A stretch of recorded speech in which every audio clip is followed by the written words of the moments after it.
All right, guys, Anthony, Subaru Service. Oh, Tanner just finished about 5 sets of heads or 3 sets of heads or whatever, and we got the crankshaft back for Ted's truck. This is Ted's, I'm not sure what video.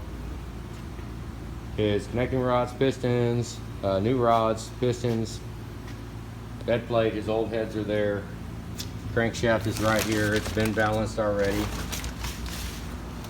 It's ready. I got a little pallet that I made for him. The block is right here. It's all ready. So it's already been, I know you can't really see in there, but it's already been surfaced, bored. It's actually been final cleaned too. I already final cleaned it, but we'll clean it again when it's all said and done. Okay, Ted shipped us his heads, and you know, some cracks we can overlook. You know, there's some little cracks. Those are, I mean, you know, kind of not so bad. Honestly, there's too much of a risk to put seats in. If we put seats in when the crack, we'd have to get ridiculously big seats to cut the crack entirely out. But it's that crack right there. Let's see if it focuses. Come on. I need to turn the flash off. Let me go right here and see if I can catch it. That crack right there, that one, that's a big old bastard right there. We've already cut the seat. Yeah, I mean, Tanner was just rolling, so he went ahead and put guides in these. I mean, you know what, lesson learned, it'll be all right. But that crack right there, I don't know. I'm not very comfy with that crack. That's a big one. There you go, you can see it pretty good right there. That's a pretty big old, I mean, then on this other head, we've got all the valves. He's got the valves ready. Everything's. This one had all kinds of crap. I mean, it was almost a quarter of the way taken away. Well, actually, we've got a picture of it. Right there. That was a big old chunk of stuff. So we went ahead and deburred that out, got that out of there. These have got some cracks too. I don't see any cracks as big as that other one though. And I know a lot of people, obviously you think cracks are bad, but there's a fine line between what will cause a head to be trash and what won't. You know, I mean, in the online internet ninja world, you want everything absolutely perfect. Well, you know, a lot of times we live in the real world, so sometimes you know, the minuscule little, you know, if you Magnaflux any 6-liter head, it will scare the freaking crap out of you, and we'll replace. I actually told our local Ford, one of our sales reps, I asked him one day, I said, hey, do you want to sell more 6-liter and 6.4 heads? You want to sell a bunch of them? And he goes, well, duh, obviously. And I said, then go buy a Magnaflux machine for every diesel shop out there, because you know, you can get a cheap Magnaflux machine for $500-600, and it will scare the hell out of every customer that is in here. You know, it will. But I have gambled. I gambled on one truck with heads actually cracked worse than that, because I told a customer, that crack right there in the middle of the screen, I actually told a customer that this was a while ago, and I said, I want to know how bad is too bad. And I told him that either he can buy a head now or he can buy a head later. It was a double-sided thing. I wanted to test to see how bad of a crack will burn a valve. Basically, you know, burn a valve or burn the seat the rest of the way out. And this was on a big bucket truck. And I told him, I said, either you can buy a head now and we can put it on, or, because it was a total engine rebuild on that job, so he was already pushing $15,000-17,000. So I told him, I said, let's make a deal. Let's put this head on.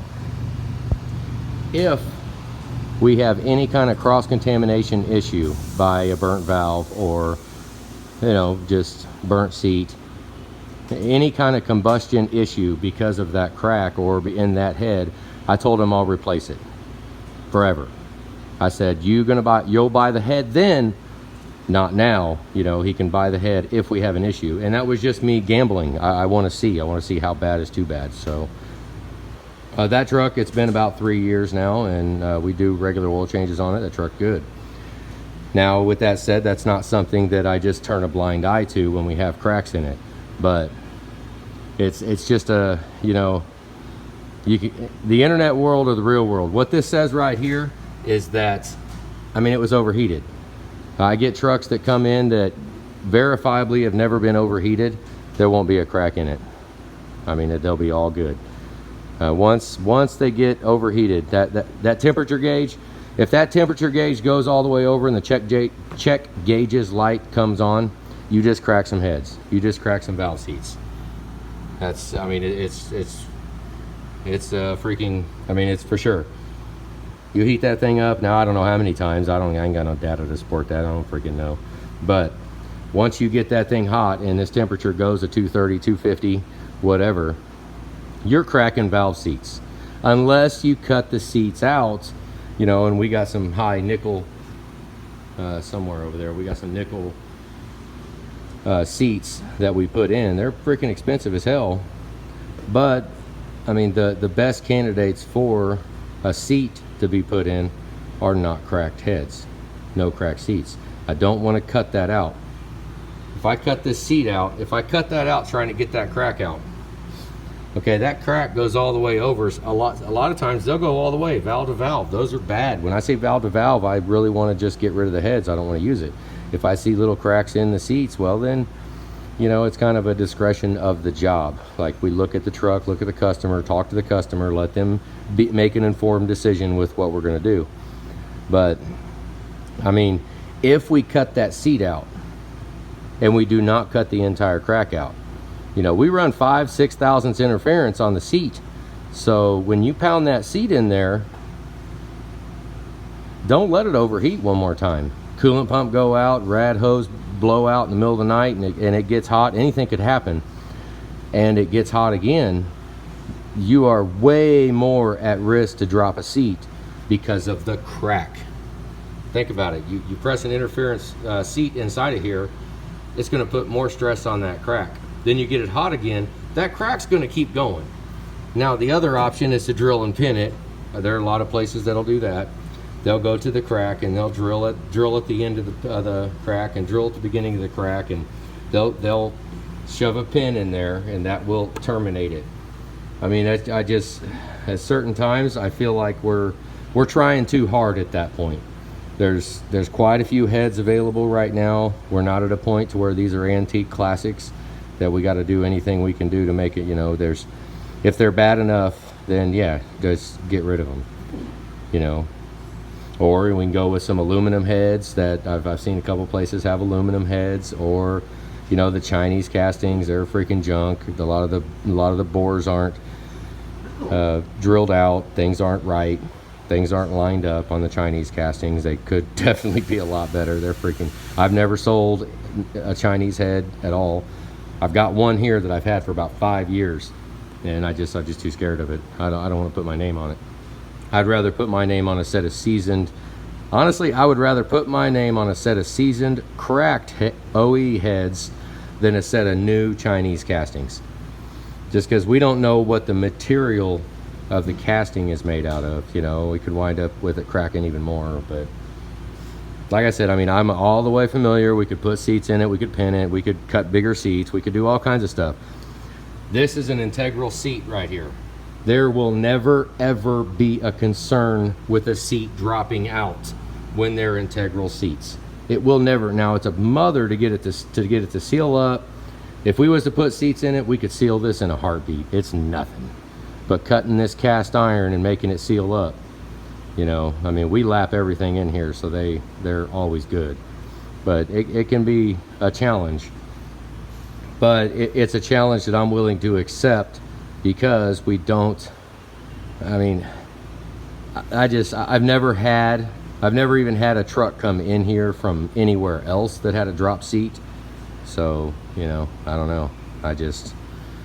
So maybe I am scared of an urban legend. I don't know. But at the end of the day, I'm worried about that crack right there. Let's see if I can, I'm worried about that one. See if I can get it to show up better. That's a pretty good crack right there. Now, there you go. There you can see a big old chunk of it. That's a big old boy right there. So another thing I'm considering on these heads, Ted, is, I hate to say it, but forget those heads. I actually, well, I'm not sure what we've got here. We might have a set of heads done. I know I've got a set of 20s. We got 18s. We got heads ready to machine.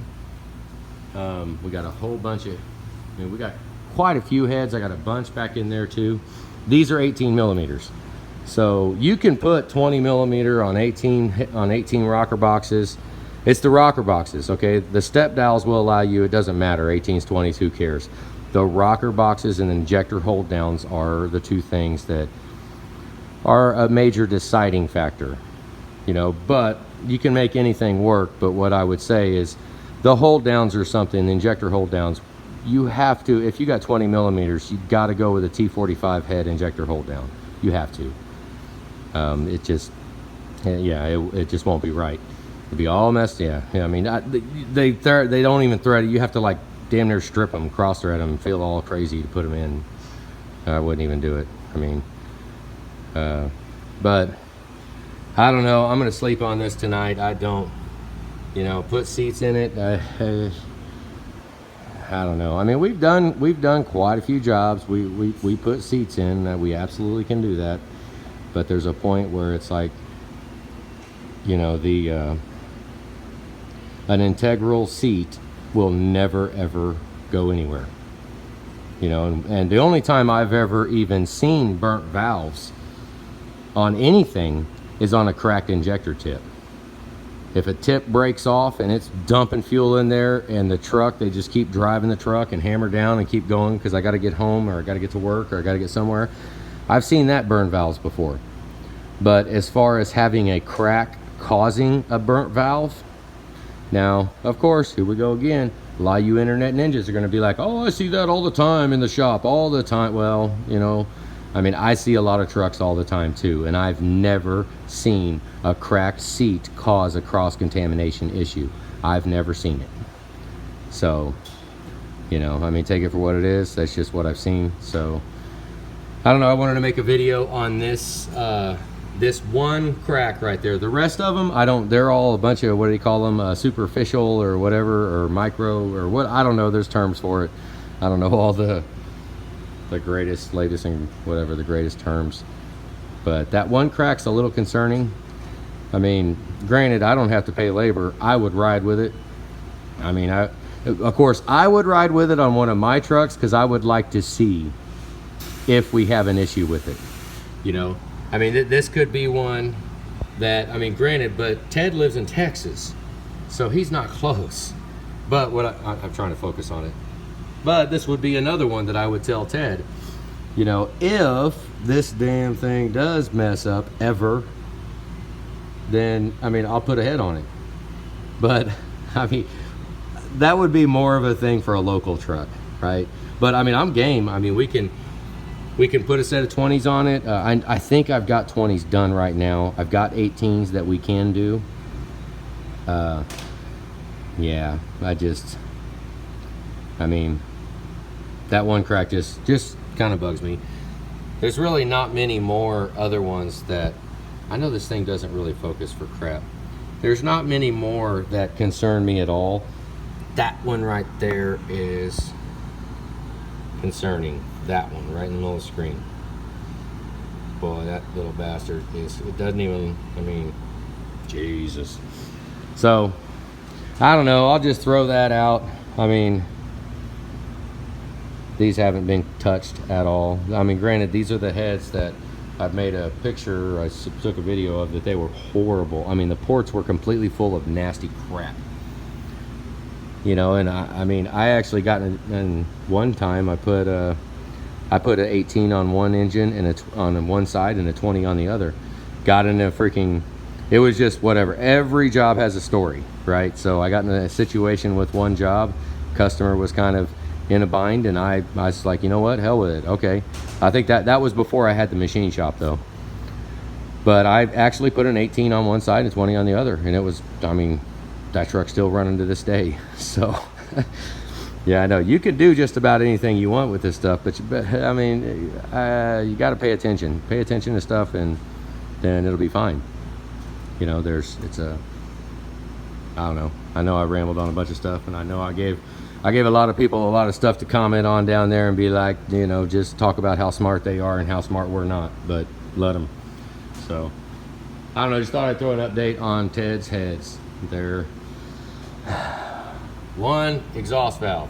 I mean, I guess we could just weld it shut, and that cylinder could just go off of one exhaust valve. Just kidding, guys. Yeah, it was funny.